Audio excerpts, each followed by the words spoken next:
Hi guys, GB News is pretty strange because it usually pushes a pro-Tory or pro-Reform UK position, but it does from time to time have on experts that push back on that and provide facts which upset certain narratives. Sam Fowles, who appears on the channel quite a bit now, which is a great thing, explained here why the focus on building new houses on the Greenbelt is missing the bigger picture. The problem is not so much with permission to build, but developers who are refusing to do so. Have a listen. But it's also a policy problem.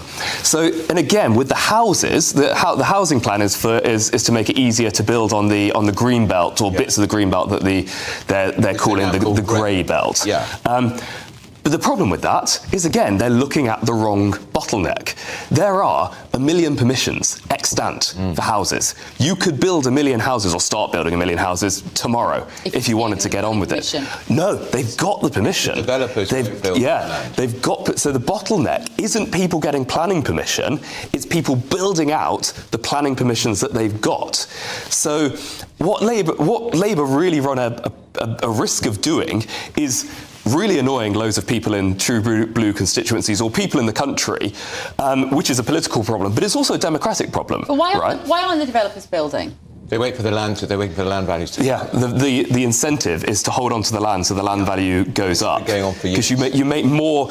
When you build a home, when you build something, you take a financial risk, right? Because you've got to put money into doing that. Got the bias. Yeah. Whereas if you keep the value of the land going up, and it will go up because it's got planning permission, so that helps it go up. And how can it much less risky? We need to go. But Well said, Sam. You know, there are two problems here. The Labour narrative is, well, we need to issue more planning permission licenses, more permissions. And then the Conservative narrative is the Labour Party want to pave over the countryside. While neither are really true, the problem, as Sam pointed out here, was developers. Developers are not building. They have permission. So the issue is not about permission, really. The issue is about building. And as was pointed out, they're not building because, well, it's cheaper not to build, but you can still make a lot of money out of this. And there's no risk involved. You buy a piece of property, buy a piece of land, get planning permission.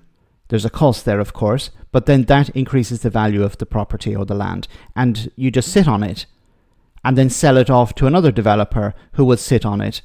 And as in general, land prices are increasing, then of course you're going to make money by doing nothing. Now, what can Labour do about this? Well, there's very little they can do about this because they can't force developers to build properties, but they could perhaps change the rules where planning permission is limited. For example, if you're not building within, 6 months, you lose the planning permission. So this would be a massive incentive because the land value would decrease. So you would buy a piece of land with planning permission. And then if you don't build, well, it's going to drop in price. So it drop in value. So what you'd need to do is you'd need to start building on it. So this could be an approach. I don't know whether this would be permitted. Maybe it would need new legislation. I don't know whether councils would push back on this. Councils may not be happy. They perhaps are happy with the status quo because they get a bit of money out of this as well. So if Labour want to build hundreds of thousands or even millions of homes, it's not so much about the green belt or the brown belt, it's about planning permission and it being used. It actually resulting in properties being constructed. So the pressure has to be applied to developers. Developers have to realize that they have to build homes. If they don't, then they lose the planning permission or they face some sort of fine. But the fine has to be higher than the advantage of just sitting on the property. Let me know in the comment section, guys, what you think. As always, your comments are greatly appreciated. Thanks a lot.